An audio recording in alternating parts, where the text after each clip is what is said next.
Hey everyone, this is Steve from GamersNexus.net, and I just got finished playing Ravage, which you see here. It is a crazy, chaotic game it's an FPS game that is focused on vehicular combat and runs on the Unreal Engine. The developers were kind enough to play with us and a few other media outlets, so what you are about to watch is some footage from that play session, so you will hear a couple of other members of the media in there with us, and just listen in to hear about the game, watch for some gameplay, and enjoy yourself. It is pretty sweet. I'm excited about it, and we will have more coverage of this as time goes on, so stay tuned to the channel. With that, I will let the footage play and enjoy. Yes, the driving is...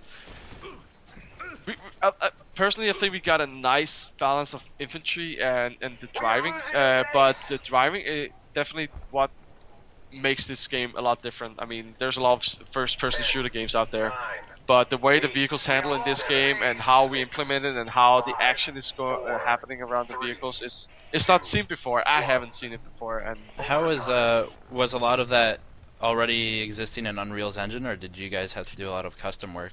That's a good question. I'm not so familiar with that, but I can say that some of the things I heard from the developers is that they had to make a lot of programming themselves. Mm-hmm. What role do you play at the company? I am the community manager. Community manager. Yes.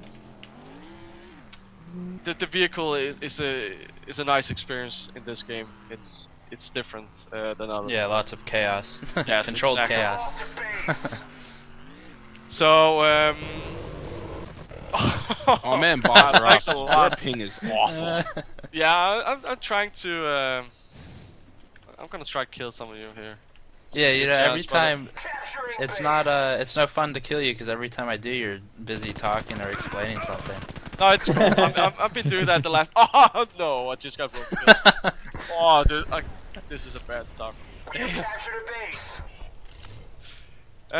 But anyway, guys, I can do a short introduction of the game if you feel like it. What happened is the Earth got hit by solar flares. It put the world into chaos.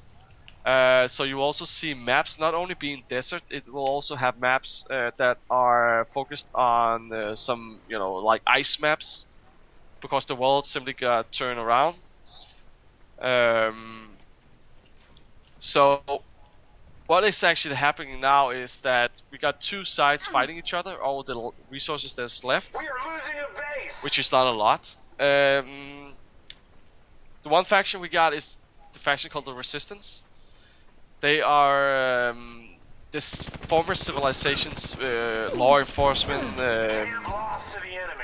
school teachers, other civilized people who right now are trying to rebuild community and get back to what the world was once, even though the circumstances are really bad. So, and then, the resources they gather, they share it with other people, and really basically just trying to build up community again. And then there are the Scavengers, who are the past world's hardcore criminals, murderers, prisoners, cons, ex-cons, who are basically thinking more about living to the day after, or how you'd say it. So whatever resource they find, they'd rather keep it for themselves, and everyone who is trying to, whoever is in their way, they will just kill them.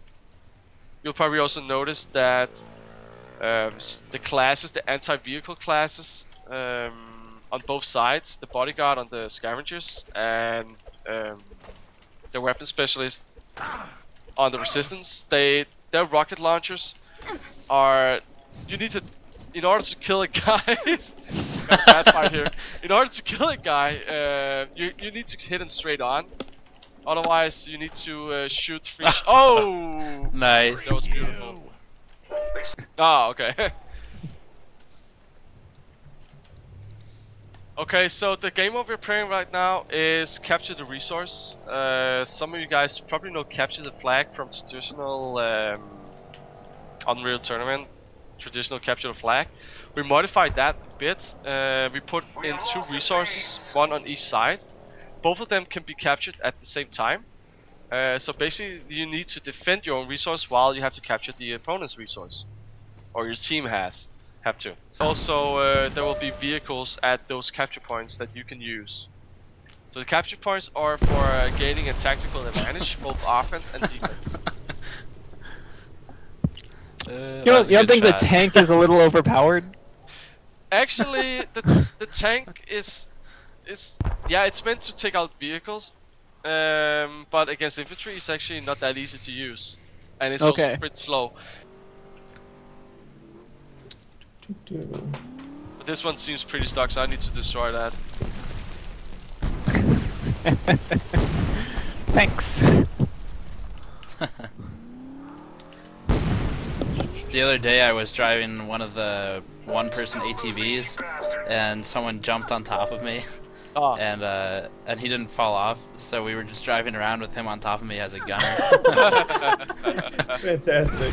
You know what's cool about? Oh shit! What the hell? What's so awesome. cool about this? Also, for competitive gaming, that we also want to support competition like 8 versus 8. I don't know if you guys know MLG, ESL. Yeah. So, do you have esports plans then? Yes, we are reaching out to them. We are we got a pretty good demo recorder. Not demo recorder, sorry, spectator mode. Right now it needs some polish though, but the free cam is working amazingly. We still I was playing with that a little bit earlier. Yeah, we need some work on the third person and the first person. But due to the engine, we're not sure that we can make the first person work perfectly. But the third person we should be able to polish to make it work better than it is right now. Cool. So that offers the opportunity for the games to be live streamed on Twitch TV, you know, with commentators, which gets a lot of attention. Is there a replay system that you're looking at, or? Yes, we actually in the system we got a demo recorder, but it's not gonna fit in for release. It needs some tweaking, but it's definitely something that we are looking into adding into the game in the future. We are still discussing big back and forth whether it's gonna be a server-side recording tool like you probably have seen in Battlefield 2. Or if it's more going to be a client-side demo recording, meaning that you as a player can in the console write something like a record, and then you'll be recording yourself first person. And awesome. Of a match, that will be part of as match media. So you simply upload your match media to whatever tournament site you're playing on, so people can review it and make sure you're not cheating. Cool. Yep. It's good to see more developers, begin development with esports and recording in mind these days. I'm a former esports player. I played the Battlefield, played for the Danish national team and some of the best teams in Europe, and so that's where my heart lies at. I've been trying to push a lot for the esports features, and that was actually before I got hired, and they were like, yeah, okay, we add it, and I said, okay, I also need, I need a spectator mode. Ah, okay, and they added it. And then a couple of weeks after, I got hired, so that's cool. So these guys were listening from the start when they didn't even know who the fuck I were. I started out just being a player, helping out testing the game, so that's pretty cool. I think it's 30%. Yeah, something like that. I'm not sure though. But yeah, they take a piece of the cake for sure. On our website, we are actually, people can also buy the game from our website. That means they will support us directly. But we're also offering clan packs, since we want this game to be a play with your friends and invite your community or a clan to this game. We created something called a clan pack, basically where you get 4 game keys. Instead of it costs $25 each, it's gonna cost you only $15 each, so you save like $40. Oh, that's cool. Will you have any clan systems in place to facilitate that, or any ways to organize the community? Yes, our website you can create groups. You could call it a bit like the battle log, but not that advanced yet. But you can or create that glitchy, hopefully. Nah, you can create groups and you can create events within that group. have a calendar and you can enter in forum. But it's something that we're still working on. But at the moment, you can definitely create the groups, and you can also create events. So you can do like, okay, guys, let's meet up on Friday. People can jump in there and sign up for that date, and everybody can meet up. Cool. Is it possible to snipe people when they're in the vehicle, or sometimes their head is poking up like on a turret? Yes, you can kill people on the in the vehicles by shooting them simply. Yeah. It's about that one. I was trying driving the muscle car, the hot rod for the scavengers, and I had full car. That means 3 guys in the back and 1 in the gun, the turret. And I flipped the car, and the guys in the back they fell out of the car. So I had to go back and pick them up. They were like, "Hey, give me a ride," you know. I was like, what the hell are those guys? They were there just a second ago, and that was like in the biggest map in the lonely desert. And I mean, there would make no sense for them to jump out by themselves, so I had to go back and pick them up. You're far too kind of a teammate. Oh, yeah. I would have left them to die. Yeah, it's like, guys, sorry, we don't have enough water. No, survival of the fittest. I think I'm too used to Borderlands 2, where you can do anything to a vehicle, save for getting hit by a rocket and it won't blow up. You can just jump off, you know, ramps that are 50 feet in the air into a brick wall, and it'll still be to those bikes. Have the vehicles been a focal point of development? It seems like that's kind of the game's thing. I'm not sure, but yeah, I mean, the vehicles is a huge part, so yeah, yeah. Now, how many people are on the team? We got a daily team of, I would say, something like 8 guys, and 5 of those are developers. 2 of them are taking care of the website, and then there's me with the community management. But we also using freelancers and contractors. So we outsource some stuff. But the daily team is about those 8 guys. But we've been using probably something close to 50 guys in total within those 3 years. Oh, I'm in the air. Is that you in the gyro? Yeah. Oh, I see you. That's pretty good. Everybody better watch out. I'm gonna rain hellfire. Yeah, I'm gonna rain hellfire soon. You know. It's Not coming. now, It's coming. obviously. Don't just. What I'm saying is watch out. You can't rush it. It's a slow process. Resources. We've taken their resources. It's a bad habit to immediately go for the most difficult thing in the game.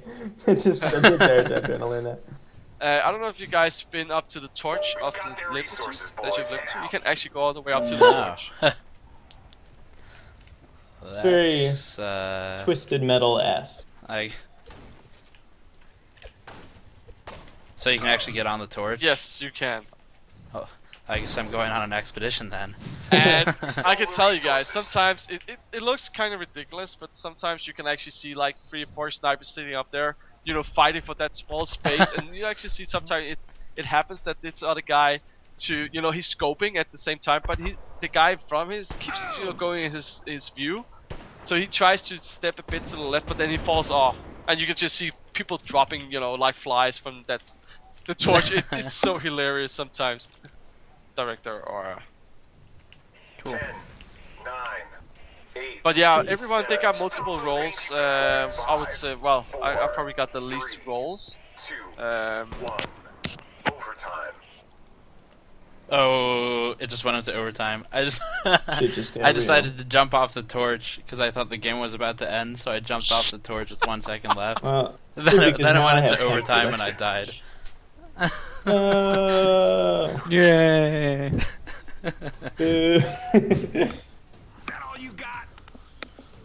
Yeah, you can actually send some message to that guy who just finished that round. You can just hit the J key while we're here. A lot of the players think it's fun to just sit there and, you know, fuck you, and, you know, stuck and the laughing and all. You know, people think it's funny, so we decide to keep that in. It's a small thing, but it's still something that makes the player laugh and enjoy themselves. You are so dead. And we did put a cooldown on because people just fuck, you know. So cooldown, so they can't totally spam it. It's Why would you take that away? That's such a cool personally, feature. I thought it was so awesome. I was, you know, the fun part. I was probably the reason why they decided to remove it, but I didn't know it was me because I was sitting there pressing that J key constantly because I was just laughing my ass off. I was like a 5-year-old kid thinking that was the most funny thing ever. Hoard our resources. A couple more questions from the chat. Will there be any native flight stick support for the helicopters? That's a great question. That's actually a really good question. That I know it's very popular, and that's I think it's a matter of time and resource. If we can do it, we'll definitely add it. What you That's down actually the line. what you actually can do, you can actually play this game with your Xbox controller. They've made off with the Oh, fuel. cool. I bet the That actually- I bet the flying would You're feel gonna make- really, really good with a stick. You should try vehicles, driving the vehicles with the Is it Xbox. working now? I could hook it up.